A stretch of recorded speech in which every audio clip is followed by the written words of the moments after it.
ATSC 3.0, également connu sous le nom de Next Gen TV, est le dernier standard majeur à avoir été mis en œuvre et déployé dans le secteur de la diffusion. Dans cette vidéo didactique, nous passerons en revue tous les outils disponibles dans l'analyseur Atlas NG pour le test des différentes couches d'un signal ATSC 3.0. Tout d'abord, nous nous rendrons dans le mode Analyseur TV pour rechercher notre porteuse de signal ATSC 3.0. Une fois que nous aurons syntonisé sa fréquence centrale, le mesureur lancera une recherche pour découvrir son standard de signal et ses caractéristiques de modulation. Une fois le signal identifié, nous pouvons voir la barre de l'écran inférieur s'allumer, en vert. Nous sommes informés que cette porteuse est un signal ATSC 3.0. Si nous appuyons sur le côté, nous pouvons voir combien de PLP, Physical Layer Pipes, forment ce signal. Dans ce cas, nous en avons deux, numérotés 0 et 1. Nous pouvons configurer l'un des petits panneaux pour qu'il nous montre les paramètres de modulation du signal pour le PLP sélectionné. Comme vous pouvez le constater, ceux-ci sont différents pour ces deux PLP. Le PLP 1 est un signal modulé en 64 QAM.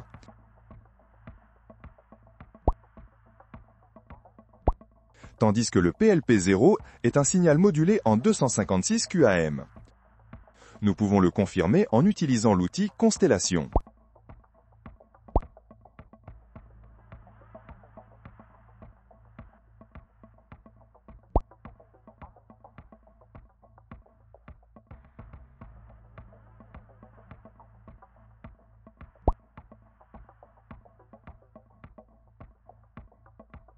De plus, chaque PLP transportera un ensemble de services différents.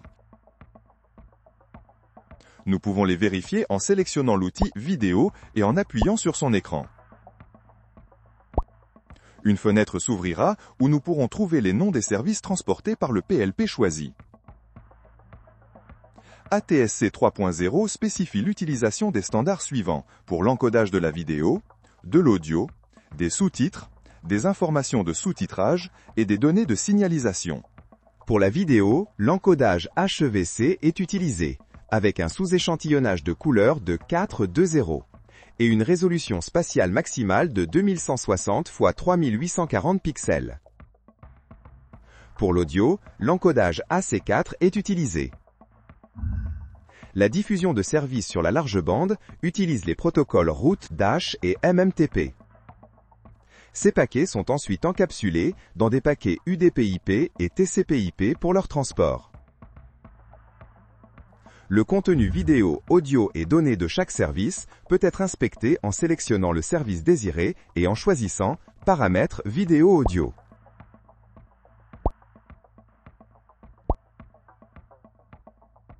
Vous pouvez également inspecter le manifeste, un fichier qui sera récupéré par le récepteur et qui contient une description de tous les contenus inclus dans les segments Route, Dash et MMTP en cours de réception.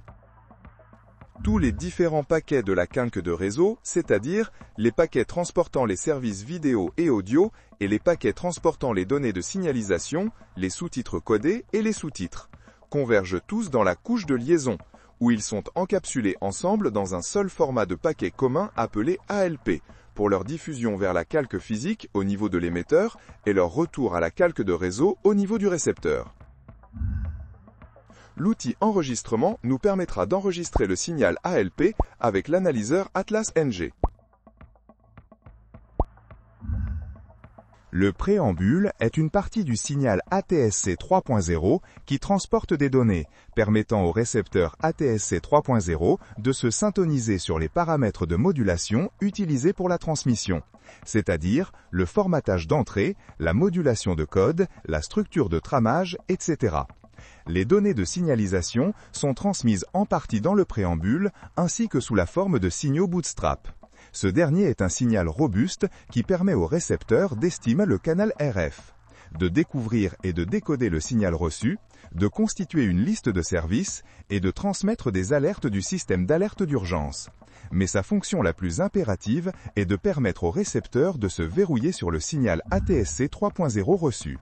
Nous pouvons trouver des informations complètes sur le bootstrap et le préambule, ainsi que les métadonnées liées à chaque PLP et sous-trame dans l'outil Paramètres du signal en inspectant l'onglet correspondant.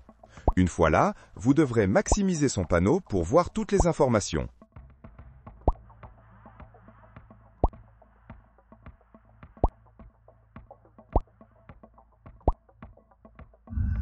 Au niveau de la calque physique, la porteuse ATSC 3.0 de 6 MHz est divisée en milliers de sous-porteuses non interférentes en utilisant le COFDM.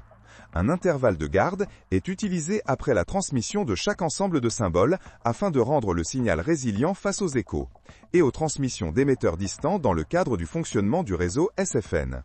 Nous trouvons tout un ensemble d'outils destinés à l'analyse de la couche physique du signal ATSC 3.0. Le premier d'entre eux est la mesure du niveau de puissance, CN, MER, LM, CBR et LBR, de la porteuse syntonisée que nous pouvons trouver dans l'outil Mesure. Deuxièmement, nous pouvons trouver plus d'informations sur les paramètres du signal liés à la couche physique dans l'outil Paramètres du signal, tels que la taille de la FFT, ou le nombre de porteuses, la taille de l'intervalle de garde, le modèle de pilote dispersé, etc. Sur la couche physique, les porteuses ATSC 3.0 sont modulées en COFDM. Nous pouvons ainsi utiliser l'outil MER par porteuse pour visualiser la valeur de MER de chaque porteuse COFDM. L'axe horizontal indique le nombre de porteuses, et l'axe vertical représente la valeur de MER. Dans la zone inférieure, nous trouvons le MER moyen de l'ensemble des porteuses, ainsi que l'écart type du MER. En cas de présence d'un signal interférent, on observe une chute du MER des porteuses affectées. En appuyant sur une porteuse, on visualise son MER et son numéro de porteuse.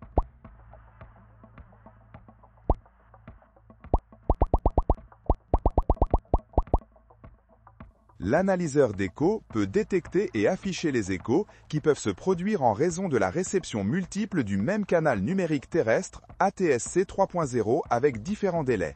C'est un formidable outil pour visualiser ces échos et évaluer les dommages potentiels qu'ils peuvent causer à notre signal. Ce graphique montre le temps en microsecondes sur l'axe horizontal et le niveau en unités de porteuse décibels sur l'axe vertical. Jusqu'à 10 échos peuvent être affichés simultanément sur le graphique. Tout ce qui se trouve entre les zones rouges sont des échos reçus dans l'intervalle de garde, alors que tout ce qui se trouve dans les zones rouges est en dehors de l'intervalle de garde et est donc très dommageable. Pour chaque écho, nous pouvons lire son niveau par rapport au signal principal, son délai en microsecondes par rapport au signal principal, et sa distance en kilomètres par rapport à la source, comparée à la distance du signal principal par rapport à la source. Vous pouvez trouver plus de détails sur cet outil dans notre vidéo didactique spécifique sur l'analyseur d'écho. Nous vous recommandons de consulter l'article que nous avons publié il y a quelques mois sur l'ATSC 3.0 au cas où vous auriez des doutes sur les détails techniques de cette norme. D'autres outils arriveront dans un avenir proche, comme la mesure de l'atténuation de Shoulder. Alors, restez à l'écoute!